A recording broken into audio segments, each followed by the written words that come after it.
Yo, what's up, everybody? Welcome back to the podcast. I was talking with a young buck, a guy, I think he's probably in his early 20s, still in college, trying to figure out what's the path forward in life that he wants to pursue.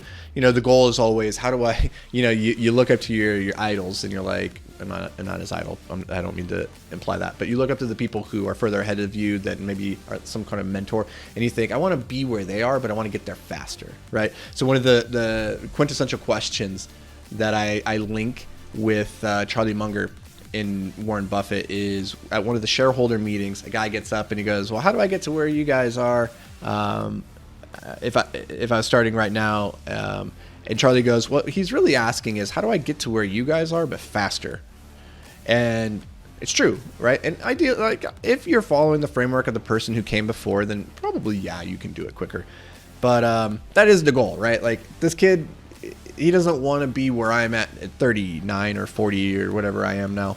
He wants to be further ahead of me at 39, 40. What he wants is what I have now, but in the next 5 to 10 years before he turns 30. Totally get it, right? And so working backwards from that goal, what does he need to do? What path should he pursue in life? What career choices should he make? And I think those are interesting questions. When I think about it, if the goal is to make money, and that's the lens that we're going to look at it through here, because I think your 20s are a great time to do a couple different things. One, it's a great time to experiment and test the waters and sow your wild oats, so to speak.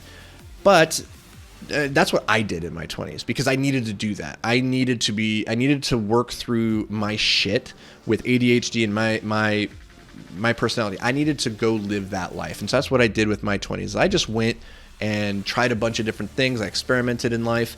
And it was kind of like a wild, free, liberating experience. But there comes a point then, in my late 20s where suddenly that was butting up against societal's expectations, and the fact that like that path long term wasn't setting me up for security and like the life that I ultimately was coming to realize I wanted to have for myself.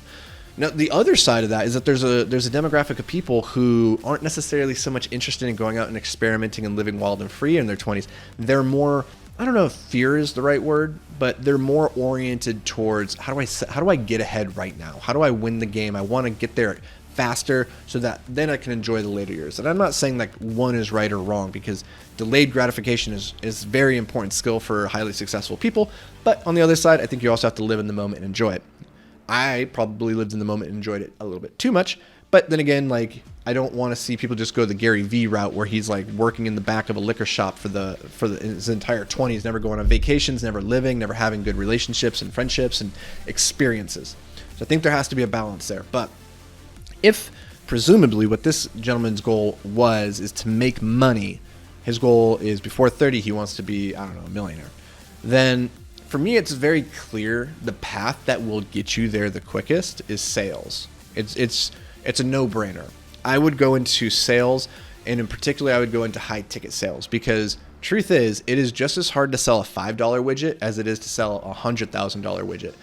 And I know that sounds really hard to believe, but I guarantee it's true.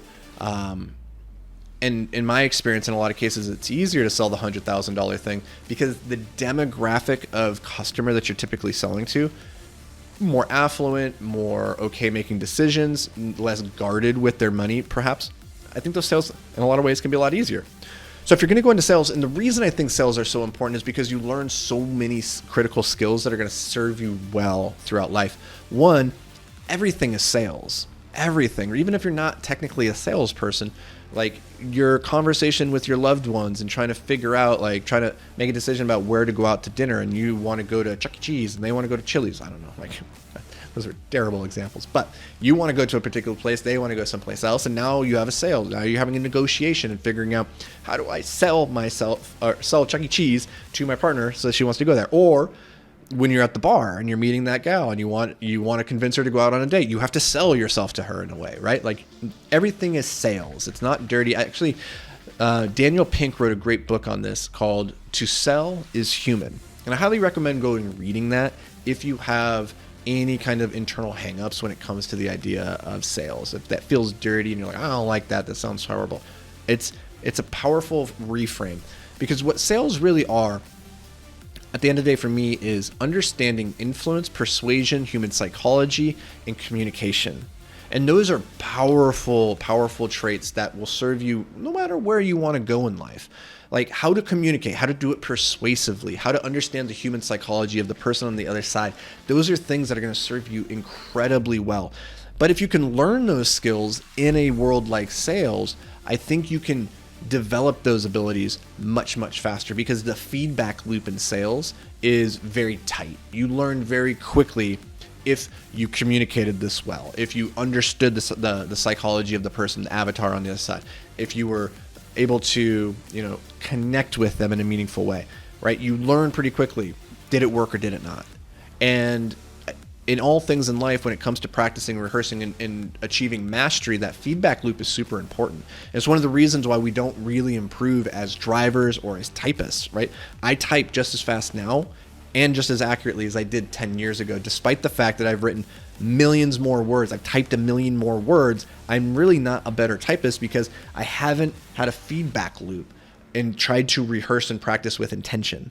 Right? Without that feedback loop, you're just doing the thing mindlessly, which is what most of us do. We go into autopilot, we habituate the activity, and that's fine. I want to use as little brain power as possible when it comes to typing. I'm satisfied with how good I am at it. I don't need to get better to improve the quality of my life.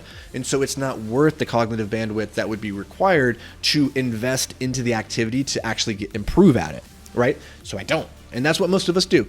However, with sales and with these very big, important skills and traits that are going to serve you incredibly well throughout life, you have to practice them with intention. And part of that then is the feedback loop.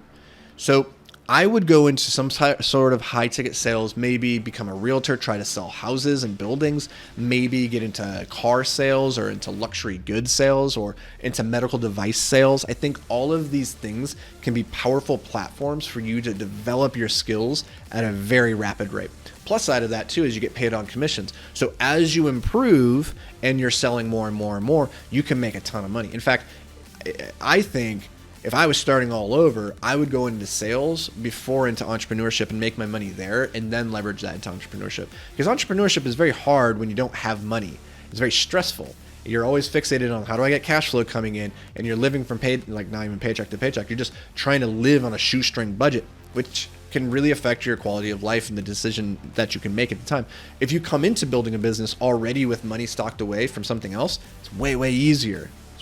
Truthfully, it's like it's a night and day difference. So I would probably try and make my money first in sales and then use that as my nest egg to jump into a business opportunity of some sort. So I hope this brings you guys a little bit of value, a little bit of perspective. I'm curious, what do you think of sales? Do you have a negative relationship with it? Is it something that you look at and think, oh, used car salesman, that's sleazy, that's dirty? I would be curious to understand, what is it that is causing you to have those emotions around that concept of sales? Because I find this very, very common in people. So find me on Twitter, that's at Anthony Vicino, or on Instagram, that's at the Anthony Vicino. Shoot me a DM, let me know, let's have a conversation. I want to understand it. I'm not trying to sell you anything. I just genuinely want to understand your perspective. And if you're totally okay with sales, if you love it, but you're curious, how do I get better at it? Shoot me a DM as well. I got some resources I can throw your way. So that's going to do it for me, guys. We'll see you back around here tomorrow. Until then, stay hyper-focused.